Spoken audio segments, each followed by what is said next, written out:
A lição número 3, nós vamos falar sobre a graça extravagante. A graça é algo do Novo Testamento, não que não existisse no Velho Testamento, mas ela foi acentuada na pessoa de Jesus Cristo.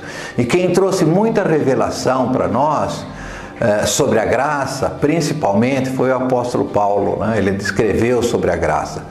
O que significa a graça? A graça é um favor imerecido, uma dádiva de Deus, um presente de Deus para nós.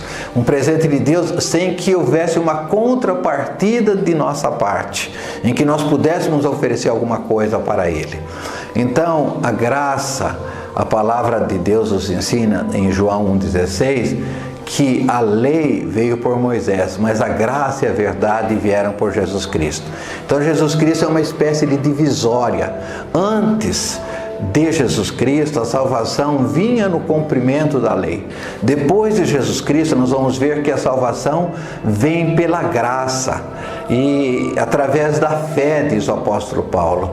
Isso não vem de vós, é um dom de Deus para que ninguém se glorie.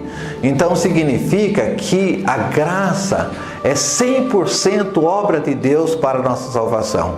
É 100% algo que Deus fez através da pessoa de Jesus Cristo, na morte de cruz, no seu derramamento de sangue para a nossa salvação. Significa então que hoje nós não precisamos mais cumprir lei para ser salvo. Nós devemos, claro, a lei ela existe e a lei é boa e nós vamos com a graça estar cumprindo a lei. Porque a palavra nos ensina que a lei vai estar gravada no nosso coração, ela está gravada no nosso coração. Isso é importante a gente ter em vista. Mas a salvação é algo para ninguém se gloriar. Se é graça, não pode ser obras, né? Não pode Jesus ter feito 95% e nós 5%. Não, é 100% a obra dele, para que ninguém se glorie, diz a palavra de Deus. E um exemplo que nós pegamos nessa lição, que está em Lucas 7, de Simão, um fariseu que convida Jesus para vir comer na casa dele, e entra uma pecadora no meio daquele ambiente masculino, e essa pecadora vai atrás nos pés de Jesus, derrama perfume com as suas lágrimas, ela lava os pés de Jesus, com seus cabelos ela enxuga os pés de Jesus, e Jesus então sabe que Simão está julgando, achando que ele não deveria dar atenção para uma pecadora, né?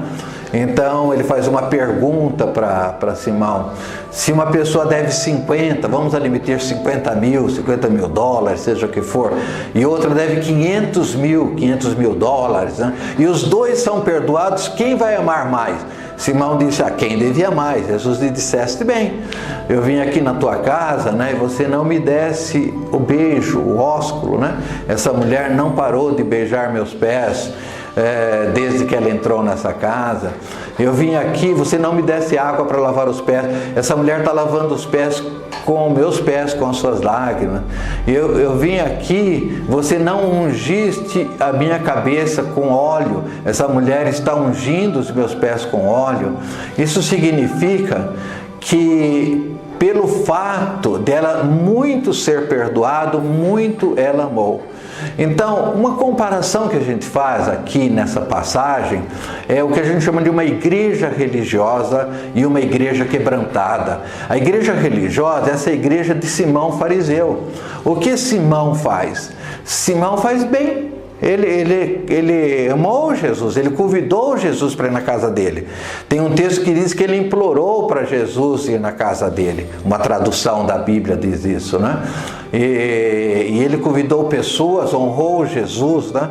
Mas o sistema que Simão tinha, não era um sistema quebrantado de cair aos pés de Jesus, de se render diante da majestade, da beleza, da glória de Jesus, como a mulher fez. Ela representa uma igreja quebrantada, uma igreja que ama, uma igreja que entende que muitos são seus pecados e que se não fosse a obra na cruz nós estaríamos totalmente perdidos, né?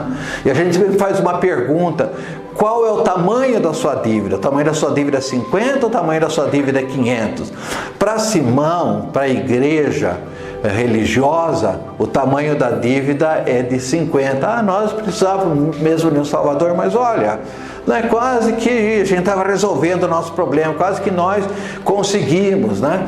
Essa igreja, ela é assim muito tradicional, ela se baseia mais em ritos, em liturgias, né? Tudo certinho, tudo com rotina. Não que nós sejamos contra isso, acho que liturgia, ritual são bons, mas é uma igreja que não se curva diante de Jesus, é uma igreja que não confessa pecado, é uma igreja que não expressa a quantidade, a profundidade, a largura, né, a dimensão dos nossos pecados. Então, o que nós precisamos hoje para amarmos muito uns aos outros é entender o tamanho dos nossos pecados, que a nossa dívida era uma dívida enorme. Paulo diz: aonde abundou o pecado, superabundou a graça. Então nós não precisamos esconder o que nós somos, né? Porque é exatamente na quantidade de pecados, né, o reconhecimento do que nós somos, é que vai superabundar a graça.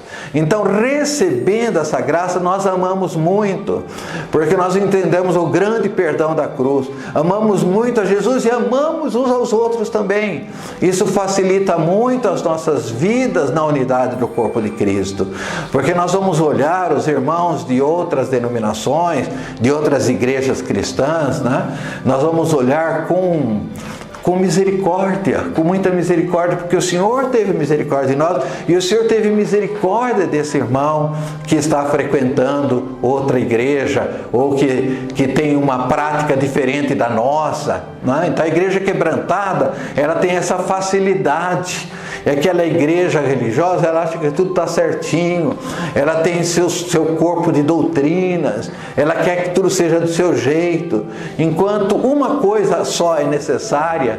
Jesus ensina para uma outra mulher, que é Maria, irmã de Lázaro, que vai também lavar os pés de Jesus com perfume, que vai derramar perfume sobre Jesus, né? Uma coisa é necessária, a mais importante é Jesus. E quando nós estamos nessa dimensão, nós entendemos a graça e vivemos a graça. Davi entendeu a graça. Quando a arca entra em Jerusalém, Davi tira suas vestes sacerdotais, suas vestes reais, e tipo assim com um camisolão, começa a dançar, se tornar ridículo. Isso significa que para ele o mais importante era a presença de Deus. A arca simbolizava a presença de Deus, né? E quando nós entendemos que a presença de Deus, o Espírito Santo está no meio de nós por causa da graça, por causa da obra de Jesus Cristo, nós somos espontâneos diante de Deus. Nós quebramos os protocolos, como essa mulher quebrou, entrou no ambiente de homem, e nós vamos realmente em qualquer ambiente falar da grandeza, do amor de Deus, né, através da pessoa de Jesus. Essa mulher, assim como Davi, não se importou em se tornar ridícula, no caso assim de se expor, né? Porque estava diante de Deus, diante da glória, diante da graça. Então, quando nós temos conhecimento dessa graça, certamente nós vamos estar muito mais atentos aos irmãos, à igreja de Cristo como um todo, que Jesus morreu por toda essa igreja para juntar num só corpo. Nós vamos ser tolerantes com os outros irmãos, nós vamos ser abençoadores, perdoadores e amorosos. Deus abençoe a todos.